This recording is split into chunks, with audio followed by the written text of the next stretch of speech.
quiero compartirles que este tiempo de pandemia me ha tocado estar en Ciudad de Guatemala debido a todo lo que ha estado sucediendo, y en lo que yo he estado ahí pues he tenido la oportunidad de dar consulta, de ayudar a algunos hermanos que han tenido necesidad de médico. Y vino un hermano a mí y me dijo: mire hermano, tengo esto y lo otro, y yo lo revisé, ¿verdad? Hermano, permítame revisarlo. Y después le dije: bueno, usted va a necesitar esto y lo otro y esto otro. Y una de esas cosas que él necesitaba era un antibiótico. Yo creo que tal vez aquí sea diferente, pero allá en Ciudad de Guatemala usted no puede comprar un antibiótico en la farmacia a menos que tenga una receta médica y que esa receta tenga un sello. Y entonces este hermano regresó a mí y me dijo: hermano, mire que yo fui a la farmacia y no pude conseguir la medicina que necesitaba porque no tenía una receta. Y entonces yo le dije: ay hermano, yo no ando recetario, yo aquí estoy trabado y no tengo nada. Entonces le dije: ¿sabe qué? Hagamos esto. Agarré una hojita común y corriente, la partí en 4 pedazos, le puse su nombre, le puse la fecha, la firma, el sello, y se la di. Mire, pruebe a ver qué pasa con esto. Y entonces él se fue, ¿verdad? Al rato volví a preguntarle: mire hermano, y al fin consiguió lo que necesitaba. Y él me dijo: fíjese que sí. Cuando yo le di el papel al de la farmacia, él quedó viendo y él dijo: mire, pero esto no es un papel, ¿verdad? Y le preguntaron al encargado de la farmacia y él dijo: mire, pero ese papel tiene el sello de un médico, por tanto es una receta, entonces dispensa el medicamento. Y yo me maravillaba cuando este hermano me contaba esto por lo que significa este sello. Un sello. Este sello era el símbolo de que una hoja común y corriente había sido transformada en una receta.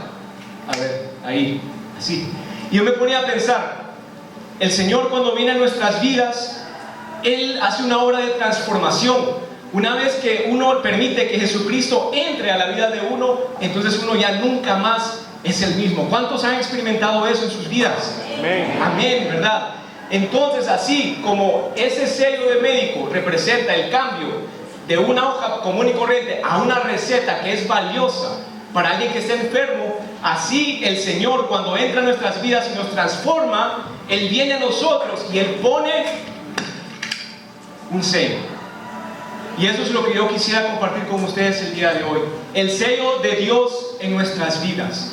Y quisiera hablarles acerca de 2 aspectos, tal vez hayan más, pero hoy quisiera tocar 2 puntos del sello de Dios en nuestras vidas. Les adelanto, uno de ellos es la santidad y el segundo de ellos es el Espíritu Santo. Para comenzar, yo quisiera definir lo que es un sello. Me fui al diccionario y el diccionario dice que un sello es algo que confirma, es algo que ratifica, es algo que asegura una garantía o es una certeza. Eso es un sello. La Real Academia Española, de la lengua española, lo define como algo que le da valor y eficacia a algo, a un documento, y se emplea para autorizar documentos. Si vamos a la Biblia, la primera mención de la palabra sello en hebreo sería en Génesis 38:18, cuando Tamar se lo pidió a Judá, el hijo de Jacob, como prenda por llegarse a él. Tamar sabía que el sello inequívocamente iba a identificar a su dueño. Ese sello era de Judá y de nadie más. Tomemos nota el contexto de moralidad con la cual se relaciona el sello en este caso. La Biblia menciona el equivalente a sellos 14 veces en hebreo y en griego se menciona 16 veces. Si recordamos, el Antiguo Testamento fue escrito en hebreo originalmente y el Nuevo Testamento fue escrito en griego. Y lo vemos mencionado en Éxodo 28:36. Si pueden acompañarme allí, por favor. Éxodo 28:36. Y ese va a ser uno de nuestros versículos textos para esta mañana, Éxodo 28:36. Amén. Dice el 36 y el 37: harás además una lámina de oro fino y grabarás en ella como grabadura de sello: santidad a Jehová. Y la pondrás con un cordón de azul y estará sobre la mitra, por la parte delantera de la mitra estará. En este pasaje el Señor le estaba dando las especificaciones de las vestiduras sacerdotales a Moisés, y dice allí que el sacerdote iba a tener un sello en su frente que dice santidad a Jehová. Cada vez que el sacerdote estaba ahí en el tabernáculo de Dios en medio del desierto, cuando él iba a oficiar, él siempre llevaba en su frente ese sello de oro que decía santidad a Jehová. Santidad a Jehová. Y sabemos que el oro, el metal, el oro, nos habla acerca de la naturaleza divina, y eso nos recuerda que la santidad en nuestras vidas solo puede llevarse a cabo a través de la intervención de Dios, a través de una intervención divina, porque en nosotros no está la santidad, en nosotros no está el querer hacer las cosas buenas, sino que es Dios a través de su Espíritu, a través de su Hijo, cuando Él viene a nosotros, que nos da esa gracia, ese anhelo, ese deseo por santidad, por las cosas que le agradan a Él. Entonces vemos que en el Antiguo Testamento el sello de Dios tiene que ver con santidad. ¿Y qué es la santidad? La palabra hebrea utilizada aquí en este pasaje es Kodesh, así se dice en hebreo. Y esto se refiere a algo sagrado, a algo consagrado o algo dedicado. Y esta palabra Kodesh deriva de otra palabra hebrea que es Kadash. Y esto significa ser declarado limpio. Y un ejemplo del uso de esta palabra la encontramos en Génesis 2:3. Yo aquí se los voy a leer. Dice ese pasaje: y bendijo Dios el día séptimo y lo santificó, porque en él reposó de toda la obra que había hecho en la creación. Santificó el día séptimo, lo separó, lo apartó. La santidad nos habla acerca de una separación, de apartarnos de lo que antes hacíamos, de apartarnos de todo aquello que no le agrada a Dios. Porque, hermanos, un cristiano verdadero que tiene el sello de Dios no puede ser igual que el mundo. Eso no es posible. Es imposible que sea igual que el mundo. ¿Saben por qué? Porque el Santo de Israel ahora vive en ese corazón. Cristo, quien no peca, ahora vive en ese corazón. Por tanto, hay una diferencia, hay una separación. Así como el tabernáculo de Dios en medio del desierto estaba separado por paredes de lino, había una separación, una diferencia. Afuera estaban los del mundo y adentro estaban los que buscaban al Señor. Así, en la vida de cada cristiano hay una diferencia, hay santidad. ¿Cómo obtenemos la santidad? Primero, somos santificados por la sangre de Cristo.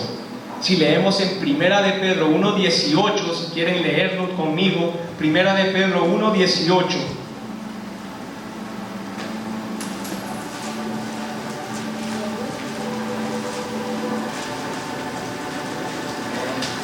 Amén. 1:18. Dice: sabiendo que fuisteis rescatados de vuestra vana manera de vivir, la cual recibisteis por vuestros padres, no con cosas corruptibles como oro o plata, sino con la sangre preciosa de Cristo, como de un cordero sin mancha y sin contaminación. Fuimos rescatados por la sangre preciosa de Cristo, dice ese pasaje. Y en Hebreos 10:10 dice que somos santificados mediante la ofrenda del cuerpo de Cristo. El sacrificio que Cristo hizo de derramar su sangre en esa cruz nos santifica. Nosotros somos santificados cuando Cristo entra en nosotros. Somos santificados por su sangre, por el nuevo nacimiento, porque el Hijo de Dios nace en nosotros, en nuestro pesebre, y Él comienza a limpiarlo. Romanos 6:22 dice que tenemos como fruto la santificación y como fin la vida eterna. Cuando usted permitió que Cristo entrara a su corazón, Él inmediatamente comenzó a santificarlo, porque el santo comenzó a vivir en su corazón. Y Cristo, quien es nuestra Pascua, así como aquella noche oscura en Egipto, cuando Israel estaba a punto de ser liberado, había un ángel de la muerte que estaba pasando de casa en casa y se llevaba la vida de los primogénitos de Egipto. Pero este ángel de la muerte, cuando él miraba el dintel de una puerta que estaba pintada con la sangre de un cordero, entonces él pasaba de lejos por esa casa y la vida del primogénito dentro de esa casa era perdonada. Asimismo, la sangre de Cristo nos cubre a nosotros y nos ofrece el perdón de pecados. ¿Cuántos hemos experimentado eso, hermanos? El perdón de pecados que ofrece Jesucristo. Y si usted no lo ha experimentado, hoy es un buen día. Hoy es un buen día para asirse de esa esperanza que solo Jesucristo da. Pero la cosa no termina ahí. El nuevo nacimiento no es la meta, hermanos. Eso solamente es el principio. Cristo viene a nuestras vidas, nos santifica, pero Él solo hace una base. Así como cuando uno construye, que primero echa la base, ¿verdad? El cimiento, y luego hay que construir un edificio. Así que Jesucristo echa la base para la santificación, pero después nosotros tenemos que obrar, nosotros tenemos que edificar sobre eso. Y eso es el segundo punto que quisiera compartir con ustedes respecto a la santificación. Primero, que Jesucristo nos santifica cuando nosotros permitimos que Él entre a nuestro corazón. Eso es uno. Y el segundo es, después de que Cristo echa la base, entonces nosotros debemos de edificar sobre esa base para ser santos como el Señor quiere. La Biblia dice que Cristo es nuestro fundamento. Eso lo vemos en 1 Corintios 3:11, donde nos compara con un campo de labranza. Ayer que estuvimos por la montaña fue bien bonito ver todos los sembrados de maíz, de frijol, y me recordaba de este pasaje ahorita, de que el Señor nos compara a un campo de labranza, ¿verdad? Él labra primero, también con un edificio construido por Dios. Él echa el fundamento primero, pero de ahí uno tiene que trabajar, uno tiene que poner de su parte. Efesios 2:19 menciona que somos edificados en el fundamento apostólico y profético, del cual Cristo es la cabeza del ángulo. Él es la roca que los edificadores desecharon. En 1 Tesalonicenses 5:23, Pablo ora diciendo: y el mismo Dios de paz os santifique por completo. Y esto me llamó la atención porque dice os santifique por completo. Eso quiere decir que todavía no está terminada la obra de santificación. Es decir, que una parte ya está hecha, pero que falta más por hacer. Cada quien debe sobreedificar sobre el fundamento que ya está puesto. Eso es lo que el apóstol Pablo le dice a la iglesia de los Corintios. Cada quien tiene que edificar sobre ese fundamento de santidad que Jesucristo ya puso. Entonces usted se preguntará, bueno, Jesucristo me santificó, pero ahora tengo que sobreedificar sobre eso. ¿Cómo hago para sobreedificar? ¿Qué puedo hacer? Respecto a esto, recordemos a Jesucristo cuando Él estaba en la última cena con sus discípulos. Él anhelaba estar con ellos, dice la Biblia. Él les lavó los pies, Él partió el pan, les dio el vino, le dio la última oportunidad a Judas Iscariote. Y antes de que sucediera su arresto, su persecución y que todos se esparcieran, Él hizo una oración, algo conocido como la oración sumo sacerdotal, que se encuentra en Juan. Y entre esa oración dice: Padre, santifícalos en tu verdad, tu palabra es verdad. Y con esto en mente, santifícalos en tu verdad. Recordemos el ejemplo que yo les di del sumo sacerdote, que llevaba la mitra con el sello de santidad a Jehová. La Biblia dice que era sostenida por un cordón de azul. Y el cordón de azul, el azul en la Biblia representa la palabra de Dios. Y de eso yo aprendo, hermanos, que somos santificados, podemos edificar en santidad cuando oímos y obedecemos la palabra de Dios. Jesús mismo dice que sus palabras son espíritu y son vida. El salmista declara: lámpara es a mis pies tu palabra y lumbrera mi camino. Muchos cristianos hoy en día andan en tibieza porque no leen, no meditan en la palabra de Dios, no tienen una palabra en sus bocas que puedan compartir con otros, o no tienen una defensa cuando vienen los burladores, o cuando viene gente a preguntar acerca de la esperanza que nos ha dado Jesucristo. Necesitamos que esa palabra viva sea plantada en nosotros, y el Espíritu Santo, cuando llegue el momento, puede utilizar esa palabra viva y convertirla en vino, para hacer bendición y gozo a otras personas. Así como leemos en Génesis 1:1, el versículo más importante de la Biblia, según se nos ha enseñado: en el principio creó Dios los cielos y la tierra. ¿Y cómo lo creó? Lo creó por su palabra. Lo creó por su palabra. Y semejante a esto encontramos también en Juan. Si usted lee en Juan 1, ahí dice: en el principio era el verbo, en el principio era la palabra, y el verbo era con Dios, y el verbo era Dios. Esto era en el principio con Dios. Todas las cosas por Él fueron hechas, y sin Él nada de lo que ha sido hecho fue hecho. En Él estaba la vida, y la vida era la luz de los hombres. La luz en las tinieblas resplandece, y las tinieblas no prevalecieron contra ella. Si nos vamos al versículo 14 de Juan 1, ahí dice que la palabra se hizo carne y habitó entre nosotros, y vimos su gloria, gloria como del unigénito del Padre. Y eso es lo que necesitamos, hermano, para la santidad, que esa palabra sea hecha carne en nosotros, que Jesucristo se manifieste a través de nuestras vidas. A medida que nosotros menguemos, Él va a crecer. A medida que nosotros estemos dispuestos a entregar nuestros anhelos y nuestros deseos, Él va a crecer.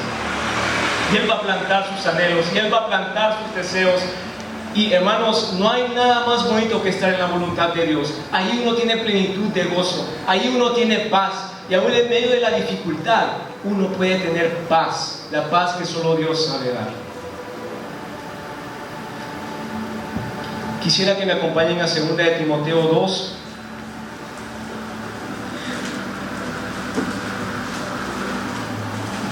Leamos versículo 19. 2 de Timoteo 2:19. Amén. Pero el fundamento de Dios está firme, teniendo este sello: conoce el Señor a los que son suyos, y apártese de iniquidad todo aquel que invoca el nombre de Cristo. Yo aquí veo dos cosas. Me llama la atención que dice apártese de iniquidad, y eso me recuerda, yo tengo que poner de mi parte, yo tengo que apartarme. No es que me van a arrastrar fuera, ¿verdad?, de las cosas que no le agradan a Dios, sino que yo tengo que tomar la decisión de apartarme. Yo tengo que tomar la decisión de poner un muro en mi vida para no caer en la tentación. Y yo me recuerdo cuando yo estaba en la escuela, tenía como 7 u 8 años, cuando yo conocí a un niño, a un amiguito. Él se llama Alex. Y ustedes saben cómo son los niños, ¿verdad? Que era el principio del año escolar, yo no quería hacer amigos, y los niños son así como, hey, ¿quieres ser mi amigo? ¿No pues? Y ya comenzaron a jugar, y ya amigos de toda la vida, así de sencillo, ¿verdad? Entonces yo me acerqué a este niño y le dije, hola, ¿cómo te llamas? Y él me dijo, Alex. Y era a principios de los años 90, hermanos. Entonces el niño andaba con un Walkman, que todavía ya iba de salida a eso, y tenía sus audífonos. Y yo le pregunté, rockero, ¿qué estás escuchando? Le dije yo. Tenía como 8 años de edad, yo no sabía muchas cosas. Y entonces él me dijo, no, yo no escucho esa música no le agrada a Dios. Yo estoy escuchando música cristiana, me dijo. Y como un niño de 7 u 8 años de edad, a mí eso me impactó, porque por primera vez en mi vida yo entendí, hay música que le agrada a Dios y hay música que no le agrada a Dios. Hay cosas que le agradan a Dios y hay cosas que no le agradan. Hay cosas que yo tengo que procurar en mi vida y hay cosas que yo tengo que evitar en mi vida. Efesios 4:24 dice que tenemos que revestirnos del nuevo hombre, creados según Dios en la justicia y en la santidad y en la verdad. Y cuando dice que uno tiene que ser revestido del nuevo hombre, eso significa que uno tiene que dejar que el viejo hombre muera. Uno tiene que dejar de hacer muchas cosas que antes hacía, para así avanzar en santidad. Y en lo que uno avanza y da el primer paso, entonces Dios va con uno dando la gracia, de manera que no es algo que sea demasiado difícil. El Señor jamás le va a pedir algo que usted no pueda sobrellevar. Él jamás le va a dar una carga que no pueda sobrellevar o que Él mismo no llevó. La santidad es hermosa, dice Salmo 29:2. Es una característica del trono de Dios, dice Salmo 47:8. Y la santidad es parte de la casa de Dios eternamente, dice Salmo 93:5. Y la otra cosa que yo veo del verso que leímos en 2 de Timoteo, además de apartarse de la iniquidad, es conocer a Dios. ¿Cómo podemos sobreedificar en santidad? Conociendo y buscando a Dios. Y yo me hago la pregunta, ¿me conoce el Señor? ¿Invierto yo tiempo para que el Señor me conozca? ¿Para que yo le conozca? Usted no puede conocer a alguien si no se sienta con él de vez en cuando y platica, ¿verdad? Así es como uno comienza a conocer a la otra persona y sabe de su carácter, sabe que le gusta, que no le gusta, que lo enoja, que le da miedo. Solo pasando tiempo con otra persona es que uno llega a conocerlo. ¿Cómo va a conocernos Dios si nosotros no pasamos tiempo con Él? El salmista dice que en su presencia hay plenitud de gozo, delicias a su diestra para siempre. Moisés nos manifiesta el anhelo que él tenía en su corazón en Éxodo 33:13. Usted lo puede leer más adelante, pero allí dice: si he hallado gracia en tus ojos, Señor, te ruego que me muestres ahora tu camino para que te conozca y halle gracia en tus ojos. Él anhelaba conocer al Señor aún en medio de ese desierto. 40 años pasó en el desierto con Israel y 40 años él solo antes. David decía: Dios mío eres tú, de madrugada te buscaré, mi alma tiene sed de ti, tu misericordia es mejor que la vida. ¿Cuántos aquí anhelamos la presencia de Dios? ¿Cuántos anhelamos realmente que el Señor nos conozca y que nosotros lo conozcamos? De esa manera podremos edificar en santidad, conociendo a Dios, meditando y escuchando su palabra y apartándonos de la iniquidad. Y eso es para cerrar el primer aspecto del sello de Dios, que es la santidad. Y como segundo aspecto, ya terminando, hermanos, lo que yo veo en la Biblia es el Espíritu de Dios. Efesios 1, 13 al 14 dice lo siguiente. Yo les voy a leer Efesios 1, 13 al 14.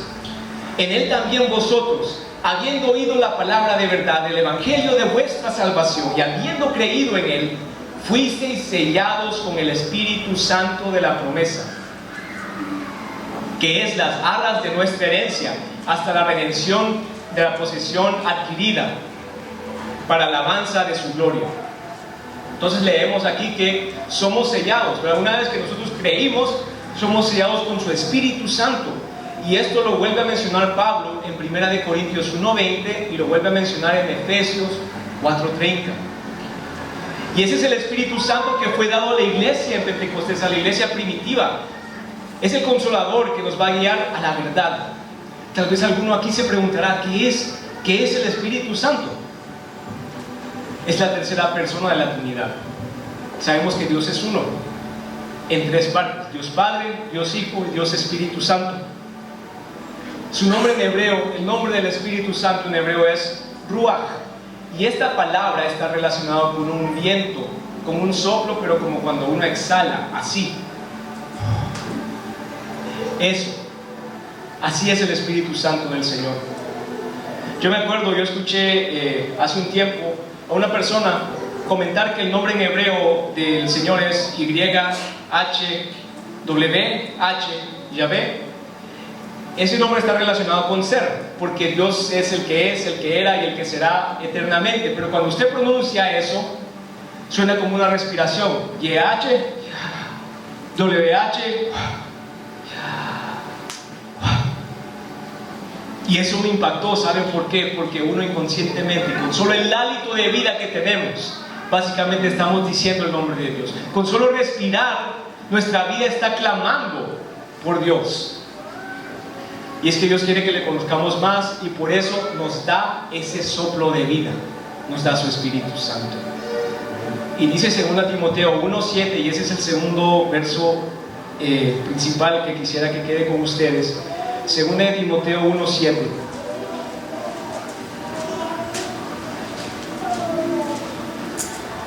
Porque no nos ha dado Dios espíritu de cobardía, sino de poder, de amor y de dominio propio. Dice poder como lo vemos en la iglesia primitiva en el libro de los Hechos, que ahí esa iglesia sanaba enfermos, echaba fuera demonios, hablaba en lenguas. Ellos tenían el don de ciencia, ellos tenían unción, ellos tenían el temor de Dios, el poder del Espíritu Santo, que aún hoy en estos días está disponible para nosotros, para todo aquel que esté dispuesto a ser un vaso del Señor. Dice que también nos ha dado en amor. Ese amor, como leemos en 1 Corintios 3, es un amor ágape, es como el amor que Dios nos tiene a nosotros. Es un amor que es sufrido, que es benigno, que no hace nada indebido, que no se goza de la injusticia, mas se goza de la verdad. Todo lo sufre, todo lo cree, todo lo espera, todo lo soporta. Es un amor que nunca deja de ser. Esa es la clase de amor que Dios tiene y que Dios quiere darnos, para que nosotros demos a través de su Espíritu Santo. Por muchos dones que uno tenga, por mucha habilidad que uno tenga, si no hay amor, de nada sirve. Eso dice la Biblia en 1 Corintios. Entonces, que el Señor forme ese amor ágape en nosotros, hermanos. Hoy en día vivimos en un mundo que es egoísta. Cada quien ha estado calando para su propio molino, y más en esta pandemia, cada quien está viendo solo por su propia vida. Y allá en la tierra del norte hay cierto sector de personas que dicen que la mujer embarazada, ella tiene el poder de decidir sobre la vida que tiene en su vientre. Y el lema de ellos para matar a esos bebés es: ¿sabes qué? Es mi cuerpo, es mi decisión. Y si yo no quiero tener a este bebito, a este bebito que patalea, a este bebito que tiene su corazón latiendo en mi vientre, entonces yo puedo decidir si vive o si no vive. Y allá en la tierra del norte están abortando mucho, hermanos, y a ese nivel, hermanos, a ese nivel de egoísmo ha llegado la sociedad, y no solo en esa tierra, sino que en muchos países también está sucediendo esta matanza, hermanos.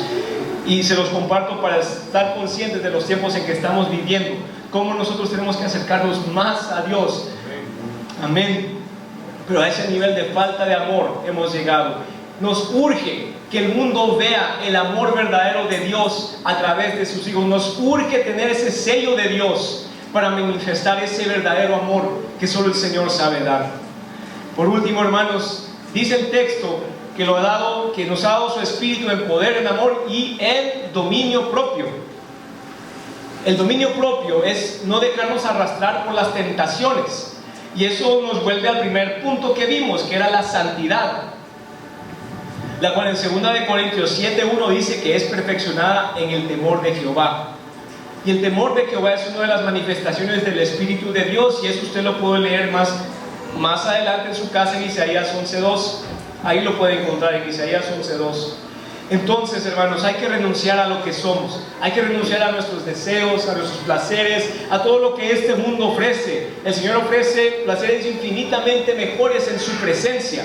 Que podamos ser un pueblo separado por Dios, un pueblo santo, con el sello de Dios en nuestra frente, que diga santidad a Jehová en nuestras vidas, que cuando otros miren nuestras vidas, ellos puedan ver que hay una diferencia, que hay santidad, que no viene de nosotros, sino que viene de Dios mismo, y que su Espíritu Santo pueda ser manifestado también a través de nosotros como parte del sello de Dios. Y eso está disponible para todos nosotros, está disponible para todos y cada uno de ustedes que está aquí.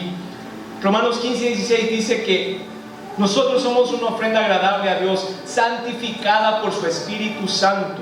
Y 1 Corintios 6:11 dice que somos santificados por el Espíritu de Dios. Entonces el Espíritu Santo también nos ayuda a vivir una vida de santidad. Espíritu de poder, de amor y de dominio propio. Y la Biblia dice que está disponible para todo aquel que lo pide, hermanos. El Señor quiere cambiar nuestras vidas. Él quiere transformar nuestras vidas con su Espíritu Santo, con el sello de su santidad. Él quiere llenarnos con la plenitud de su amor, de su paz, de su gozo, hermanos. Yo quisiera que por favor se pusieran de pie, ya vamos, así como en los tiempos de Noé. Pero Cantares dice que las muchas aguas no podrán apagar el amor, ni lo ahogarán los ríos. En medio de las muchas aguas de iniquidad en la cual estamos viviendo, que el amor del Señor, que el sello del Espíritu Santo, que el sello de santidad y del Espíritu Santo pueda brillar.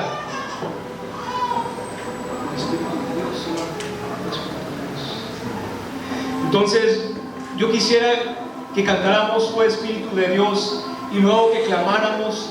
Si usted quiere más de la santidad de Dios, si usted quisiera ese sello de Dios en su frente, así como el sumo sacerdote cuando él entraba a la presencia de Dios y decía santidad a Jehová, si usted quisiera tener eso, si usted quisiera tener más del Espíritu Santo, levante un clamor, y el Señor va a escuchar. Oh Espíritu